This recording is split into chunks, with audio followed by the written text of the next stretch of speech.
Hello friends, எல்லோரும் நல்லா இருக்கீங்களா? இன்று நம்ம பார்க்க போகிறது ஒரு பண வசியம் நம்மளுக்கு உண்டாக்கணும், நிறைய பணம் கிடைக்கணும், சீக்கிரமாகவே பணக்காரனாக ஆகிடணும் அப்படிங்கிற ஆசை எல்லாருக்குமே இருக்கும். அதுக்காக தான் இந்த பதிவு. இதை பார்த்துட்டு அதுமாரி செஞ்சிங்கன்னா நிச்சயமே நீங்கள் பணக்காராகிறதுக்கான வாய்ப்புகள் நிறைய இருக்குது. இப்போ இதுக்கு என்ன செய்யணும் அப்படின்னாக்கனாங்க, வெள்ளம் இருக்குது பார்த்திங்களா, அது அச்சு வெள்ளமாக இருக்கலாம், மண்டை வெள்ளமாக இருக்கலாம். அதாவது 2 வகையான நல்ல வெல்லம் மண், அதை கொஞ்சோண்டு நுணுக்கி எடுத்துக்கணும். நம்ம வெள்ளி செவ்வாயிலன்னா சாம்பிராணி போடுறோம், அப்போ என்ன பண்ணணும், கொஞ்சோண்டு பசு நெய் வீட்டில் எப்போதுமே விளக்கேற்ற நெய் வச்சுருக்கோம், பசு நெய் சுத்தமான நெய் வச்சுருந்தா அதையும் இந்த வெள்ளத்தில் ஒரு துண்டும் போட்டு நம்ம சாம்பிராணி போடுறோம் பார்த்திங்களா, அந்த மாதிரி சாம்பிராணி போடையில் இதையும் சேர்த்து நம்ம போட்டோம்னா முக்கியமான ஒரே ஒரு விஷயம் இதில் ரொம்ப தீர்வு கிடைக்கும். என்னன்னு கேட்டிங்கன்னா, இப்போ ஹஸ்பண்ட் ஒய்ஃப்குள்ளே ஒரு பிரச்சனைகள் இருக்குது, சண்டைகள் இருக்குது அப்படின்னா அது தீர்றதுக்கான வாய்ப்புகள் 100% இருக்குது. அவங்களுக்குள்ள ஒரு வசியம் உண்டாகும் இதை செஞ்சிங்கன்னா. அடுத்தது என்ன செய்யணும் அப்படின்னு கேட்டிங்கன்னா, ஒரு பச்சரிசி எடுத்து அதோட நாட்டு சர்க்கரை, ஒரு ஒரு ஒரு அதாவது ஒரு சின்ன மண்பானை இப்போலாம் அழகழகாக விற்கிறாங்க, அதை ஒன்று வாங்கிக்கோங்க. அதில் ஒரு கைப்பிடியோ 2 கைப்பிடியோ அந்த பானைக்கு தகுந்த மாதிரி ஒரு பச்சரிசி போட்டுக்கணும், பச்சரிசி எடுத்துக்கோங்க. அப்புறம் நாட்டு சர்க்கரையும் ஒரு கைப்பிடி எடுத்துக்கோங்க.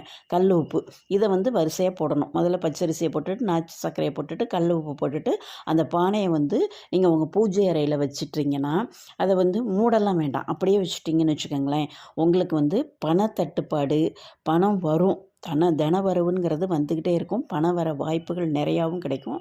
நம்மளுடைய ஏழ்மை நிலை மாறி நம்ம ஒரு செல்வ செழிப்பு உண்டாகிறதுக்கு இது நிச்சயமாக உதவும். இதை நீங்கள் எப்போ ஒரு மாதிரி ஆயிடுச்சு, தூசி ஆயிடுச்சு அப்படின்னா அதை திரும்ப அதாவது மந்த்லி ஒன்ஸோ 15 டேஸ் ஒன்ஸோ இதை நீங்கள் மாற்றிக்கலாம்.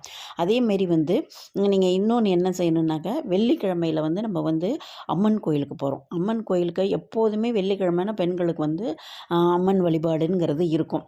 எலுமிச்சம்பழம் தீபம் போடுறது என்ன எல்லாம் செய்வாங்க. அதோட நான் சொல்கிறத செஞ்சிங்கன்னா நிச்சயமாக ஒரு நல்ல ஒரு வீட்டில் நல்ல செல்வ செழிப்பு, நல்ல தொழிலில் ஏதாச்சும் பிரச்சனை, பணக்கார ஆகணும் அப்படின்னா இதெல்லாம் நான் சொல்கிறதெல்லாம் செஞ்சிங்கன்னா நல்லாயிருக்கும்.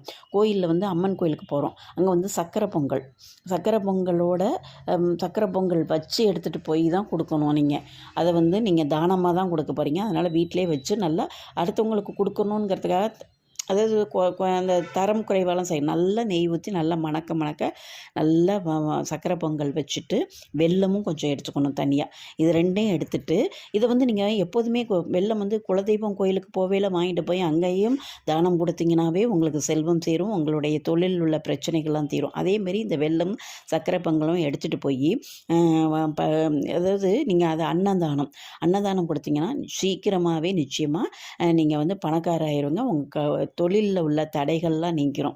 இதெல்லாம் நீங்கள் செஞ்சு பார்த்தீங்கன்னா உங்களுக்கு ஒரு பெரிய மாற்றம் உண்டாகும். செஞ்சு பார்த்துட்டு எனக்கு கமெண்ட் பாக்ஸில் கொடுங்க. இந்த பதிவு உங்களுக்கு பயனுள்ள பதிவாக இருக்கும்னு நினைக்கிறேன். பிடிச்சிருந்தால் லைக் பண்ணுங்கள், ஷேர் பண்ணுங்கள், உங்கள் ஃப்ரெண்ட்ஸ் ரிலேஷன் யாருக்கு வேணாலும் இதை சொல்லலாம். மறக்காமல் எங்களுடைய சேனலை சப்ஸ்கிரைப் பண்ணுங்கள். எங்களுடைய பதிவை பார்த்த அனைவருக்கும் நன்றி. மீண்டும் ஒரு அருமையான பதிவில் சந்திக்கிறேன். நன்றி, வணக்கம்.